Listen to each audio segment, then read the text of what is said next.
been a slight chance of rain and possibly snow as it gets colder these weeks. Here's your 6-day forecast.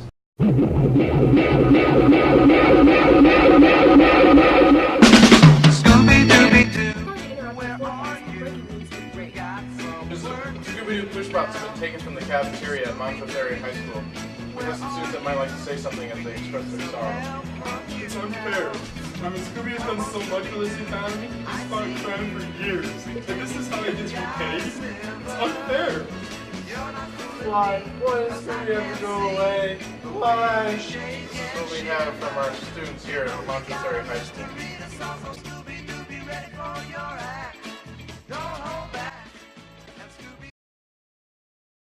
To you, Jake.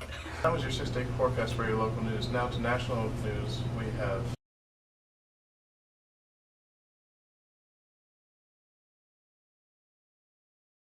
Sorry to interrupt the forecast again, but on to more breaking news. Oh, the weather's not important anyway. The Supreme Court has decided to hear the case Johnson versus Texas. In August of 1984, in Dallas, Texas, at the Republican National Convention, Gregory Lee Johnson was the leader of a group protesting the Reagan administration and some Dallas-based corporations. During the protest, parts of his group also committed vandalism by spray painting buildings and trashing a bank. The protesters ended up in front of Dallas City Hall, where the American flag was taken down off the flagpole. Johnson poured lighter fluid over the flag and set it on fire. 100 demonstrators surrounded the flag, chanting, "America, the red, white, and blue, we spit on you. You stand for plunder, you will go under." He was arrested 45 minutes later and charged with violating a Texas law that forbids disgracing symbolic objects such as the flag. He was found guilty and punished with 1 year in prison along with a $2,000 fine. He and his lawyer, William Kunstler, appealed the verdict to the Fifth Court of Appeals of Texas, where he lost again. Appealing again to the Texas Court of Criminal Appeals, he would turn out successful with a reverse conviction. The court said that the First Amendment protected his burning the flag because it was symbolic speech. Therefore, the state could not punish him. The state argued he needed to be punished because it was a breach of the peace and it was more important than his free speech to keep the flag a respected symbol of the nation. But the court disagreed. Now the case is in the hands of the Supreme Court in request of the state of Texas.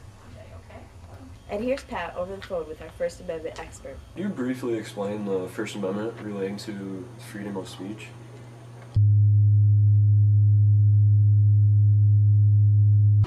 Well, Americans have a right to free speech. I don't think that freedom of speech is absolute. We've always said you don't yell fire in a crowded movie theater. My right to throw my arm around ends at the end of your nose. So there is a freedom of speech, but it isn't absolute. How does the case apply to the First Amendment?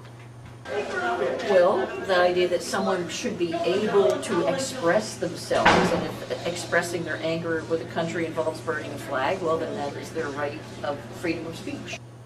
How do you feel the court will rule unconstitutional or constitutional, and why?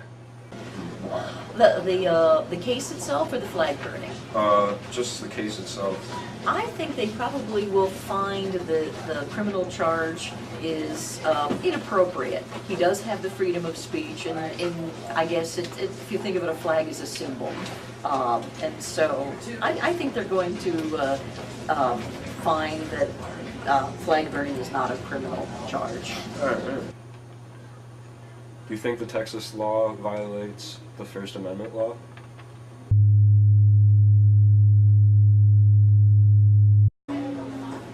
Yes, I think so, because it doesn't involve hurting people like fire in a crowded theater, and again, it's a symbol. So yes, I think they'll find that it is unconstitutional. All right, that's good. Thank you. You're welcome. And now to Drake with a word from our lawyers. For the Johnson case, Graham, how do you feel as you prepare for the court here, really? Well, I'm feeling really good about it. You know, we're a good team, and we're putting together some really strong arguments, and I'm just feeling really good about the whole thing. All right. What is your most promising argument, do you feel? Well, we have a lot of really strong arguments, but I think if I had to pick one, probably that the flag is is mainly symbolic and really doesn't serve a purpose in practical life. All right. And our last question for you today: what is your greatest worry about the other team's argument? They got a great team, and they got some great guys working on their case. But you know, I think we're going to fight them, and I'm feeling pretty confident. All right, thank you. Liza, with the Texas side of the Supreme Court ruling, how confident are you with your case as you prepare for the Supreme Court? I feel pretty confident in what we have done. We have reviewed similar cases to this one, and we're reading into the Texas versus Johnson. We're definitely prepared for it. Next question, what do you believe is your strongest argument for this case? Our strongest argument is definitely that the flag is symbolic to our country, and we need to treat it with respect. Sweet. Our last question for you today, what is your greatest fear about the other team? Our greatest fear of the other team is that they did win, and so we need to fight very hard, and I think that I'm pretty confident in my other team members, and we're ready to take on the challenge with the Johnson team. All right, thank you. And here's Pat on the street. Nathan Hollister here today.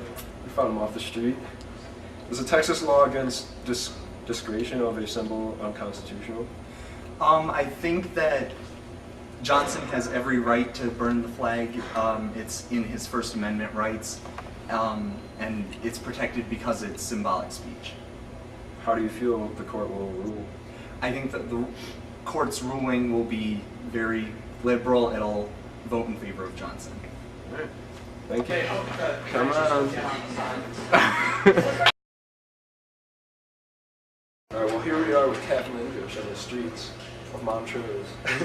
Is the Texas law against desecration of a symbol unconstitutional? I do believe it's unconstitutional because the government doesn't have the right to just limit someone's speech just because they may not agree with it or find it offensive, and that's apparent in the First Amendment. How do you feel the court will rule? I do believe the court will rule in favor of Johnson because they will see that it's apparent in the First Amendment and go that way. All right, thank you. Now to Pat live in Mr. Festa's classroom.